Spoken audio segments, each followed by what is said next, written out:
Muchas gracias a todos y a todas y disfrutad mucho de la presentación. Pues eso, subo silencio a todos y empezamos, ¿vale? Vamos a grabar. Okay, recording in progress. Voy a... ¿Vamos a entrar aquí? Bueno, ok. Buenas tardes a todos desde la librería La Central en Madrid y buenos días y buenas noches a todos los que están conectados por Zoom desde todas partes del mundo. Es increíble, todos los amigos, familia y seguidores de Lucy Lipschutz. Bueno, estamos muy felices de presentarles El siglo de las siglas, publicado por Editorial Confluencia. En El siglo de las siglas, la escritora Lucy Lipschutz narra las vivencias de su familia en la Rusia de los zares, pasando por la Primera Guerra Mundial, la Revolución Bolchevique, el Berlín de los años 20, la Guerra Civil Española, la Francia previa a la ocupación nazi y la Argentina de Perón.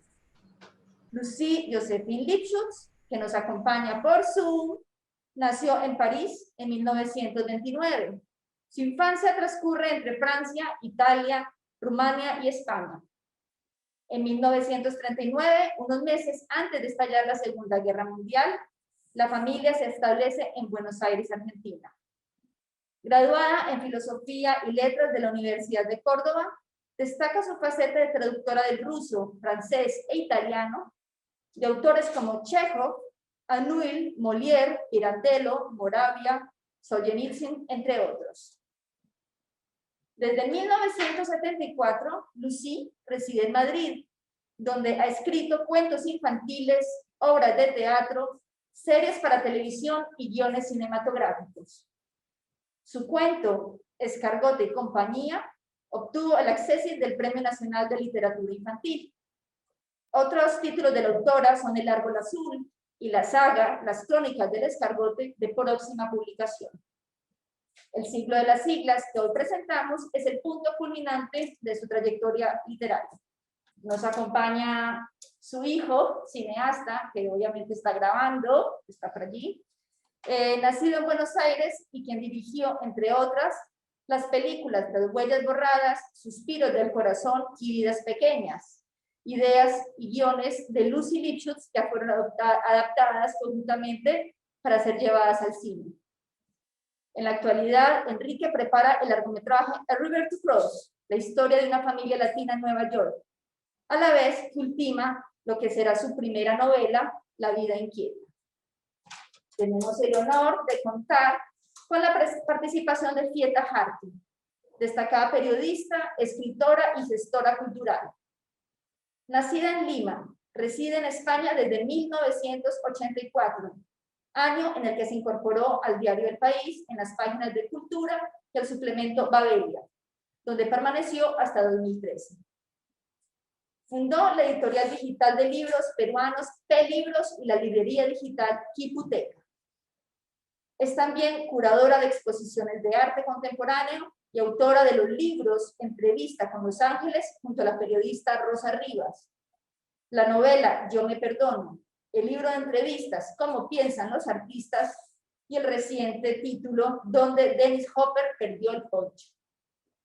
Nuestro agradecimiento a la Central, a Begoña, a Centro Separado Israel, a Teresa Toledo y a todos los que ya han adquirido y seguirán adquiriendo este hermoso y emotivo libro cuya historia enamora.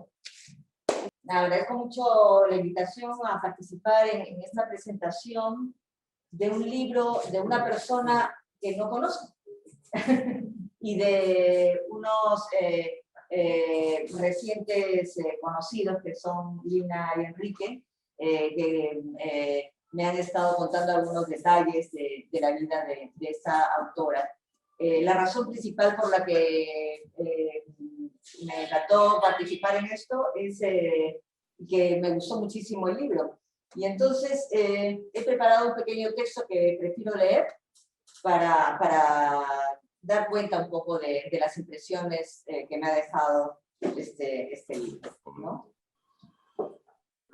Una antigua maleta llena de cartas, fotos y pequeños objetos recuerdos de sus padres, cartas que ella conservó con devoción pero que nunca se atrevió a leer, y muchos años después un viaje largamente deseado a parientes en Europa que casi no recordaban esos lazos. Esos dos factores están en la base del relato que emprende Lucy Lipschutz en su libro de memorias El siglo de las siglas. La voz de la narradora es la de una niña que se vio arrastrada una y otra vez a la emigración entre bombas y persecuciones a lo largo del siglo XX. Francia, España en plena guerra civil, la Italia fascista, Rumanía, Argentina. La historia que cuenta es la de su madre y de su padre, Rosa y Maurice, exiliados judíos rusos que soportan sobre sus hombros el signo de la precariedad y la supervivencia. Pero una de las virtudes de este libro es justamente la de escapar al dramatismo y la queja. Lucy va armando una especie de árbol genealógico emocional con historias de familia de muchos de sus parientes y antepasados con sus peculiaridades y destinos. Prácticamente todos ellos tuvieron que ir dispersándose por motivos de los diversos conflictos europeos, pero cuando Lucy, ya mayor, decide leer las cartas que guardaba su madre, empieza a ver los hilos de un tejido que no se ha roto a lo largo de los años. Y no se ha roto precisamente gracias al poder de la palabra y el papel. Hoy, tras el dominio del correo electrónico y la mensajería de los móviles, se puede uno preguntar cómo se escribían las cartas, qué se ponía en ellas. Y nos parecerá increíble esperar semanas o meses para recibir una respuesta, e incluso milagroso que esos frágiles sobres cerrados atravesaran situaciones de guerra, distancias y destrucción hasta llegar a su destino. La inmediatez de los correos actuales ha ido dejando de lado lo más importante de las cartas, la emoción, la empatía, incluida la temperatura y la lectura escondida que proporcionan los trazos de la caligrafía. Una carta decía mucho más de lo que estaba escrito. Son páginas que Lucy escribe desde la voz de una niña serena, equilibrada, a pesar de las dificultades de tener que adaptarse a distintos idiomas y ciudades, siempre la chica nueva del colegio y del barrio. No obstante, cultiva con ello esa capacidad políglota que la condujo años después a sus trabajos como traductora del ruso, francés, italiano y español, y pienso que esa experiencia también aceitó su capacidad de comprender a otras personas, no solo por lo que dicen, sino por lo que son o por lo que las diferencian. Rosa y Maurice se amaban, y el transcurso de toda esta historia da cuenta de cómo se ama, desde los primeros encuentros y la pasión romántica a la convivencia, con los defectos de personalidad de alguno de ellos o de los dos, o las dificultades y decisiones que pueden minar una relación. Y hay algo profundo que se va desarrollando ante el lector, porque articulado mediante cartas y fotos reales, que efectivamente fueron testimonios de vida mientras ella transcurría, sentimos la autenticidad de dicha historia. La ventaja de la perspectiva del tiempo es que vemos el conjunto cerrado de la historia y eso nos permite valorar las sutilezas que se encuentran en acontecimientos aparentemente banales, cotidianos, pero que terminan por pesar tanto más que los episodios o circunstancias en los que los coloca el tiempo en el que viven. El título del libro es El siglo de las siglas y la autora se refiere al terror que pueden inspirar algunas como el KGB, la CSS y para otros la URSS o el poder misterioso que ellas escondían a lo largo del siglo XX. Pero si bien suena como título, en el contenido no se detiene mucho en ello. Por el contrario, esa frialdad sucinta está ausente. Si bien Lucy Lipschutz no ha hecho una carrera como escritora, este libro se lee a la velocidad de la empatía que despierta. Se expresa bien, con elegancia, sencillez y simpatía. No huye de las luces y las sombras de la existencia, pero termina por dejarnos entrever un universo creado a partir de los afectos y la necesidad de continuar en contacto con ellos pese al tiempo y la distancia. Si bien la narradora cuenta la historia en primera persona, no es ella la protagonista, y esta termina cuando en realidad empieza la vida de ella como adulta. Sí, se trata de la vida de Rosa y de Maurice, que tanta repercusión tiene en los días y años de su hija, que entremezcla sus propios recuerdos completando los de ellos. Entre los episodios más angustiosos están los de la denuncia y encarcelamiento de Mora, Maurice, en Barcelona durante la Guerra Civil, y la búsqueda tosuda e incansable de Rosa hasta dar con él casi por un milagro del azar. O los negocios siempre fracasados de Maurice, a veces ingenuo y siempre ilusionado. La enfermedad de Rosa, que estuvo a punto de acabar con ella, salvada gracias a la generosidad de una vecina, y las muchas anécdotas de personajes, como la peculiar abuela Fanny Davidovna. Las huidas de los distintos países a medida que se olía el cerco a los judíos y los rusos siempre a tiempo, sin esperar a última hora, la historia, con mayúscula, contada desde lo personal. Puedo entender que guardara tantos años esta viajada maleta y que cierto pudor le impidiera leer esas cartas ajenas. Pero siempre quedan tantas preguntas que hacerle a nuestros seres queridos cuando se van de este mundo, e imagino también el día en que decidió sumergirse en ellas, reconstruir la continuidad a partir de los fragmentos. Una historia que es también la suya y que enriquece con la memoria de las casas en las que vivieron, las que describe hasta hacerlas presentes, algunos objetos que guardan claves de su existencia, como la cuchara de palo que usó en la cárcel su padre con la palabra pomin grabada a navaja, que significa recuerda en ruso, la pequeña máquina de coser de su madre, y los personajes que entraron y salieron, a veces volvieron a sus vidas. He dicho que Lucie Lipschutz no ha hecho carrera como escritora, pero el primer capítulo se titula El vicio de la escritura.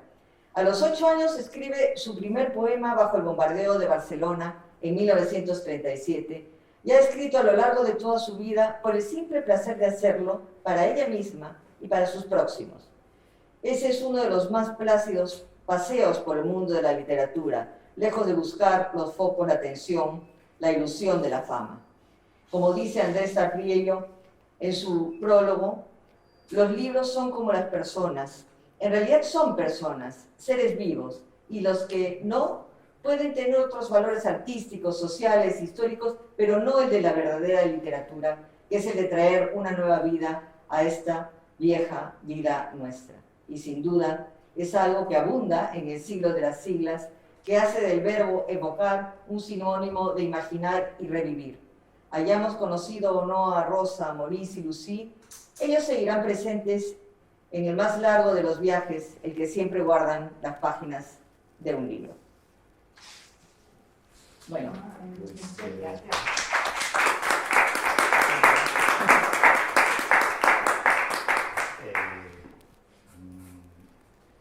Muy poco puedo decir a lo que has dicho, retomando tu citación del prólogo de Andrés Traperio, de que los libros son como las personas, permiten conocer a las personas.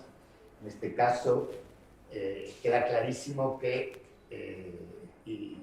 tú conoces perfectamente a Lucie, sin conocerla físicamente, pero a través de su libro la has conocido realmente, doy fe de ello, como testigo privilegiado, de que la has conocido muy bien, la conoces muy bien.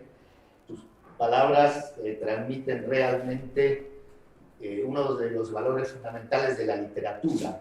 No basta con ser brillante escribiendo, hay que tener buenos lectores. Y realmente yo estoy apabullado por lo excelente lectora que eres y la lectura tan profunda, sensata, sencilla, y yendo a lo fundamental que tienes del siglo de las siglas. Y como hijo de la autora, pues me emociona mucho tus palabras, que te agradezco. Yo poco voy a decir, porque todo está dicho en el libro.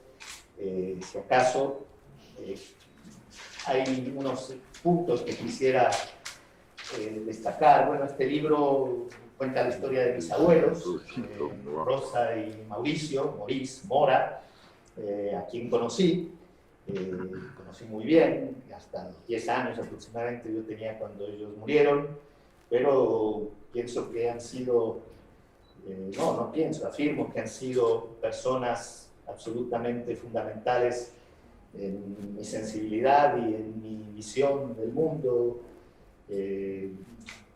Aprendí a través de ellos el sublime arte de la nostalgia, del cual nunca pude deshacerme por más que lo he intentado.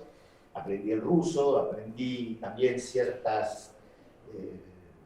me di cuenta mucho más tarde que aprendí sutilmente una visión que tenía sobre todo mi abuelo Mora del mundo, ese humor tan odesita, tan propio de la ciudad de Odesa, a la vez judío, cosmopolita, resignado, sencillo, graciosamente fatalista. En cuanto a... quisiera leer los últimos párrafos del epílogo del libro, que creo que son muy significativos y que dice lo siguiente. Dice así: esa es la vida cuyo recuerdo quiero dejar como herencia afectiva. Ese es el espíritu que deseo se mantenga vivo en la memoria de mis hijos, mis nietos y sus descendientes. He escrito este libro para ellos y para todo aquel que quiera leerlo. Mis padres eran judíos. El único precepto de la ley mosaica que cumplían era: no hagas a tu prójimo lo que no quieres que te hagan a ti. Y no por razones religiosas, sino porque ellos eran así. No hablaban yiddish, no entendían el hebreo, no celebraban las fiestas tradicionales, comían cerdo alegremente y no recuerdo haberlos visto entrar jamás en una sinagoga. Pero eran judíos. Mis padres tuvieron la inmensa suerte de escapar a tiempo de Europa. Su muerte, comparada con la de los 6 millones de judíos europeos que no tuvieron esa suerte, fue dulce. El siglo de las siglas es un homenaje a la memoria de mis padres y a la de todos aquellos judíos europeos que no tuvieron esa suerte. Con estas palabras termina mi madre, Lucie, el siglo de las siglas, y hace referencia a un tema que, aunque a mi entender no es protagónico, sí permanece volando alrededor de toda esta historia, que es el judaísmo. La familia Schenkel, o sea, mis abuelos, pues sí, era una familia judía, pero era una familia judía, como se solía decir, asimilada. Eran judíos asimilados, eran cosmopolitas, no vivían en shtetls, en pueblitos de gran concentración de judíos o de casi totalidad judío. Mi abuelo, como he dicho, era de Odesa, una ciudad cosmopolita que en aquellos días pienso que tendría un 50%, si no más, de población judía. Eran de una situación económica muy confortable, y quiero creer, e incluso me atrevo a afirmar, que tenían plena conciencia de su privilegio, siendo judíos en aquellos años donde la persecución existía desde siempre. Pues ellos, la persecución afortunadamente no fue algo que realmente marcó su cotidiano. Entonces, creo que lo que tenían de judíos está muy resumido en el final del libro, ¿no? En ese epílogo tan emotivo.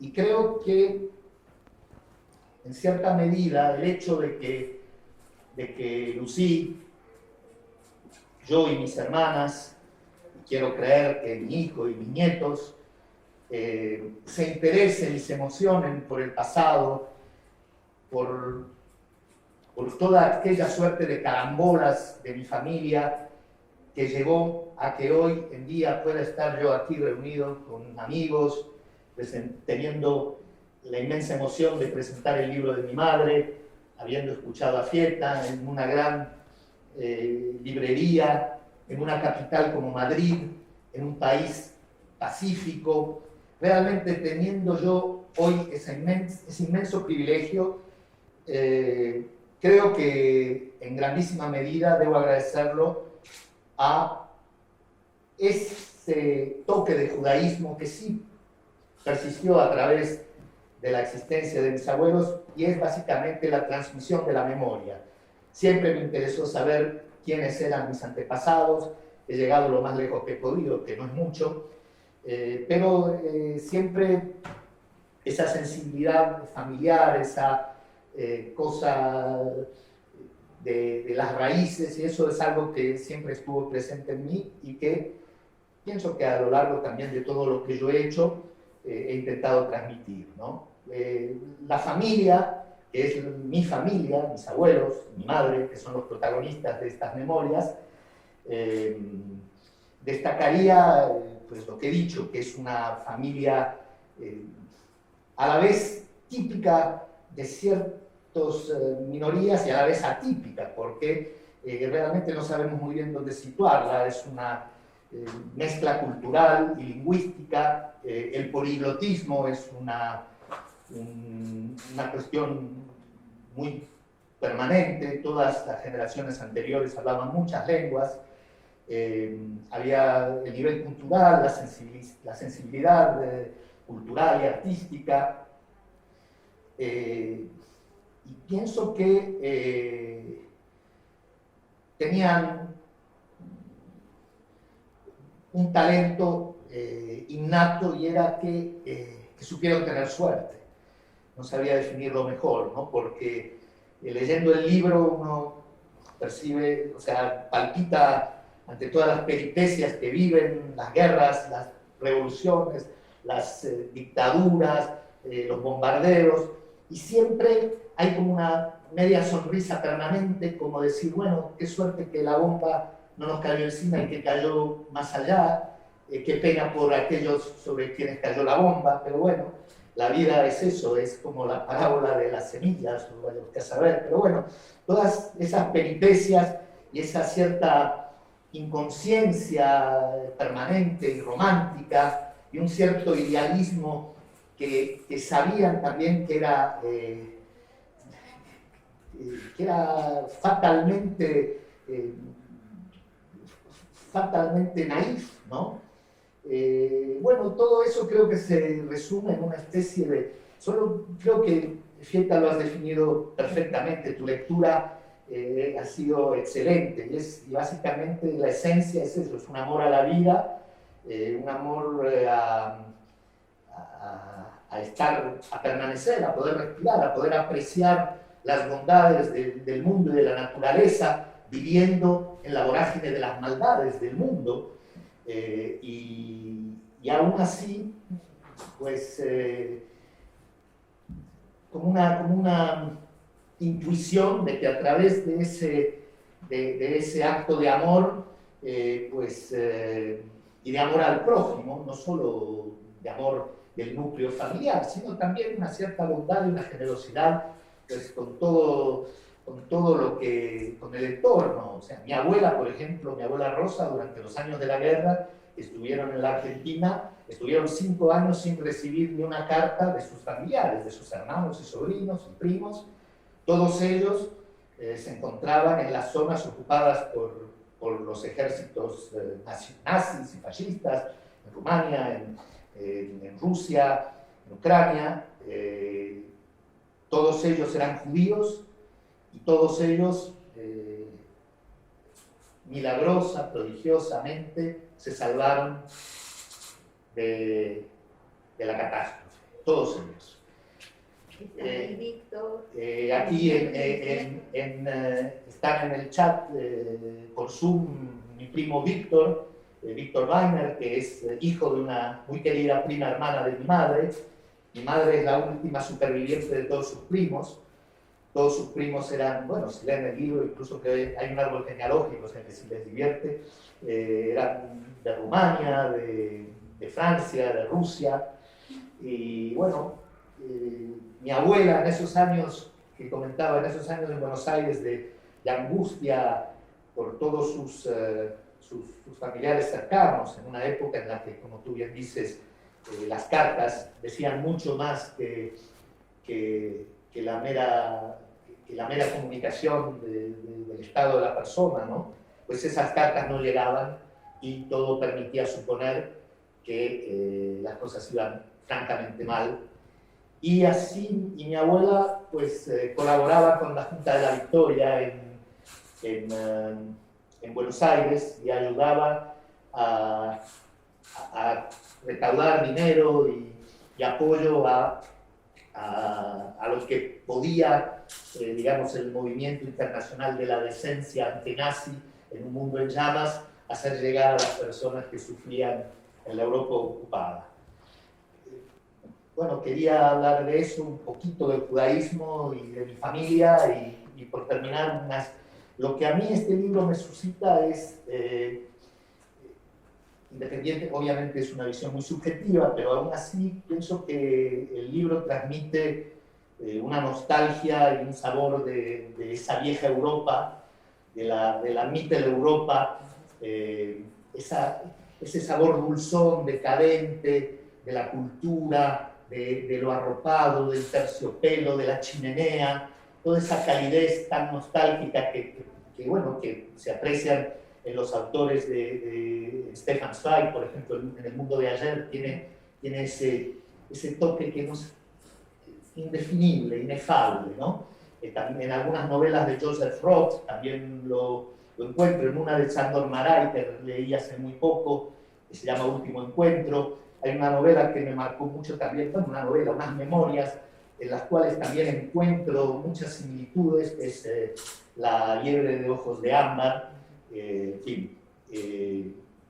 Bueno, pero básicamente creo que lo que rescata este libro es aquellos valores y una cierta elegancia perdida, una cierta elegancia europea perdida, y me permito señalar que curiosamente esa Mitteleuropa y esos valores culturales, filosóficos, probablemente el país que fue el protagonista principal de todo eso, curiosamente, contradictoriamente, fue Alemania, lo cual nos permite dudar del género humano, ¿no? En fin. Bueno, esto es un poco lo que quería decir. Creo que quien debería hablar... Yo quisiera añadir una sola cosa más. Sí. Y es que he cometido una omisión que espero que sea perdonable, y es no saludar a la autora, que es la verdadera protagonista de esta presentación. Claro, como está en la pantalla, quizá no hubo esa cosa natural de saludar, pero quiero saludar con mucho cariño y admiración a Lucie Lipschutz y desearle lo mejor. Ya el testimonio que deja, yo creo que es el tipo de libro que a uno la deja como cumpliendo con su familia y con los próximos, para que no se olvide una serie de detalles que solo se guardan en la memoria, y que siempre es bueno que pase de generación en generación a través de un libro, además de una lectura tan hermosa como esta. Muchas gracias por todo lo que has dicho. Más o menos, ¿a lo largo de cuánto tiempo le llevó a escribir por este libro? Porque yo sé lo que es escribir un libro. Esto es una versión final muy pulida, y seguramente hubo borradores y todo no sé, mucho tiempo. ¿Cuántos años, porque pues, posiblemente hayan sido años, se demoró en escribirlo? No, tardé muy poco. Tenía escritos en la cabeza. ¿Y cuánto tardaste en escribirlo en la cabeza, mami? No, es toda la vida. Pues está muy bien la respuesta, porque a veces la gestación de un libro, ¿no? Lo deja casi tan perfecto, pero bueno, de todas maneras la escritura no es sencilla, y eso es una cosa más para admirar, ¿no? Sí. Si es que no se demoró tanto. el libro se escribió muy rápido. Yo quisiera recordarte que la primera versión que escribiste, Sí, la presencia del pueblo Olanesti, que es el pueblo donde nació tu madre, en Besarabia, hoy sí, Moldavia, habías hecho una reconstrucción un poco fantástica, habías hecho una ficción, el primer capítulo era una ficción, pero que después reescribiste a raíz de un viaje que hicimos, ¿te acuerdas? es verdad, es verdad. Exacto. Después cuando fuimos, vimos la realidad y eso está en la segunda versión. ¿Recuerdas cuando fuimos a Olanesti? Las personas del pueblo de Olanesti, los ancianos, que quedaban pocos, el día que llegamos, la mañana acababan de enterrar al hombre más viejo del pueblo, que hubiera podido conocer a mi bisabuelo. ¿Te acuerdas que conocimos a un señor que contaba? Sí, claro que sí. Muy bien a Coppel. ¿Recuerdas eso? Cuéntalo un poquito, ¿cómo fue? Fue muy divertido. Yo preguntaba a todos si se acordaban Coppel. no, No, de de Coppel, Seinfeld. no, De Seinfeld. de Seinfeld. Y nadie se acordaba de Seinfeld. Y era el apellido de mi abuelo.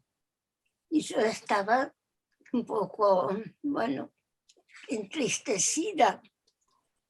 ¿Y cómo fue después? Fuimos a la casa de un señor Sí, que no quería recibir a nadie y dijo que no, que él del único que se acordaba era de un judío muy bueno, que se llamaba Coppel. Exacto. Y ese era el nombre de mi abuelo. Lo otro era el apellido. Sí. Así que... Y parecía un partido de fútbol, nos pusimos todos a pegar gritos de felicidad. Sí, ¡Ese era! claro. Habíamos ido a la alcaldía de Olanesti, nos recibió el alcalde, que llegamos 4 personas preguntando por un señor de ese pueblo, y todos dijeron, pero ustedes vienen de la Argentina, de España, a Olanesti, un pueblo perdido en Moldavia, y nos decían, gracias por acordarse de nosotros. Y entonces decían, no, queremos saber si existe la casa no existía, si alguien conoció a estas personas. Trajeron a un señor, el más viejo después del que acaba de fallecer, un señor que conocía toda la historia de Olanesti, y contaba, había un judío del cual todos hablaban, mis padres lo conocieron muy bien, mis abuelos eran amigos, y era un señor muy bueno, que tenía negocios de madera, muy generoso, que ayudaba al pueblo. Y bueno, y es ahí cuando mi madre decía, sí, Seinfeld, no se llamaba Seinfeld, no recuerdo su nombre, pero no era Seinfeld. Entonces fuimos a ver a este otro señor, y estábamos todos muy entristecidos de que ese perfil de aquel prohombre que había descrito este señor no fuera el de Coppel, mi bisabuelo. Y me acuerdo que yo estaba en una camioneta, hacía no mucho frío, había 20 o 25 bajo cero, y una señora, no sé si era la mujer del alcalde o alguien que estaba ahí en una camioneta conmigo, me decía, pero ese es su bisabuelo, seguro que sí. Me decía, no, porque dice que no se llamaba Seinfeld, pero seguro que sí. En este pueblo, ¿qué otra persona podía tener el perfil que describe usted? Y efectivamente, cuando salieron de ver al otro señor, dijeron, no se llamaba Seinfeld, se llamaba Coppel. Claro, Coppel Seinfeld, nombre y apellido, como en todos lados. Sí. Y otra cosita también, un detalle, cuando llegamos al pueblito Olanesti, pues íbamos con un chofer que nos llevaba, un muchacho, y y de casualidad llegamos a la vieja sinagoga, de la cual quedaban nada más que los muros completamente derruidas, y nada, nos bajamos y paseamos por ahí, por las ruinas de la sinagoga, y el primer ser viviente que apareció ahí fue un gato, una especie de gato de Angora muy bonito, que nadie entiende por qué fue directamente a mi madre, a Lucy, le saltó a los brazos y se quedó ronroneando en sus brazos y no se quería separar de ella. ¿Te acuerdas de la reencarnación de Angora? La reencarnación felina de Coppel. Bienvenida. Mon copain de classe, Louvain, il est cinéaste. Hay una pregunta, hay un par de preguntas, una que está más vinculada con cosas políticas, que no sé yo si mi mamá está muy... Porque tú ahora mismo no te interesas mucho por el mundo. No, Ya ha habido bastante política en la vida, pero hay una pregunta que es, de todos los lugares en los que vivieron Rosa y Mora, sí, ¿cuál es el que más extrañaban? el lugar donde habían nacido. ¿Sí? Sí. Tú siempre crecisteis mucho con Rusia, ¿no? Bueno, Ucrania o Moldavia o lo que sea, eso Bueno, ahora. Claro, cuando decíamos Rusia o Moldavia, era el pueblecito de mi mamá y era Odessa, la ciudad de Odessa. Tú siempre contabas, yo no sé, me imagino que tus padres, de los recuerdos de los viñedos que te contaba tu mamá o de los campesinos cantando. Ah, sí, cuando volvían de la, ¿cómo se llama? La cosecha. De la cosecha de la uva, venían cantando todos y era muy, muy bonito. Sí. Y de todos los países en los que vivieron, por ejemplo, siguiendo con la pregunta de los que extrañaron, Sí, ¿en cuál se sintieron más? Porque tú en el libro da la impresión que la Argentina fue donde te sentiste más cómoda, ¿no? claro, en la Argentina sí nos sentíamos más seguros, pero después la política cambió y nos fuimos a España.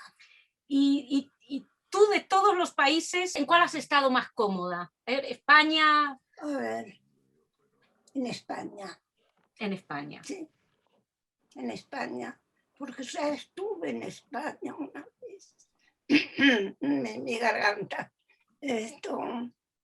Estuve en España cuando los bombardeos. Sí, pero en esta segunda etapa no te tiran bombas. No, pero ahora la segunda etapa, yo me siento muy bien en España, muy, muy bien.